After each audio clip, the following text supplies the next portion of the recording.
অনুষ্ঠান বাড়ির স্টাইলে শুক্তোর জন্য প্রথমেতে কড়াইয়েতে তেল দিয়ে সরু করে কেটে রাখা করলাগুলো ভালো করে ভেজে তুলে নিতে হবে। তারপর একে একে বড়ি, মূলো, কাঁচা কলা, ডাঁটা, বিন কড়াই এবং শিম ও বেগুনগুলো ভালো করে ছাঁকা তেলে ভেজে তুলে নিতে হবে। এরপর কড়াইয়েতে তেল দিয়ে আলু এবং রাঙালুগুলো একটু নুন দিয়ে ভালো করে ভেজে নিতে হবে যাতে একটু সিদ্ধ হয়ে যায়। এরপর একটা মশলা তৈরি করতে হবে। সর্ষে, পোস্ত, ধনে গুঁড়ো এবং দুটো শুকনো লঙ্কা ও দুটো এলাচ এবং একটু রাঁধুনি দিয়ে ভালো করে মিক্সিতে পেস্ট করে এই মিশ্রণটা ঢেলে দেবো কড়াইয়েতে। তারপর সব ভাজা আনাজগুলো দিয়ে দিয়েছিলাম এবং উচ্ছেগুলো দিয়ে দিয়েছিলাম।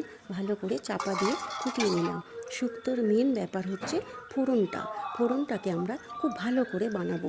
প্রথমে কড়াইয়েতে তেল দিয়ে একটু রাঁধুনি ফোড়ন ও 5 ফোড়ন, তেজপাতা এবং 4টে শুকনো লঙ্কা ভালো করে দিয়ে বেশ সুন্দর সেন্ট আসলে তখন এই মশলাটা সিদ্ধটা আবার ঢেলে দিতে হবে।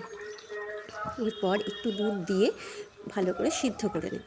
এরপর একটু আগেই আমি গরম শুকনো কড়ায় জিরে এবং 5 ফোড়ন এবং দুটো এলাচ আর শুকনো লঙ্কা গুঁড়ো করে রেখে দিয়েছিলাম, ছড়িয়ে দিলাম।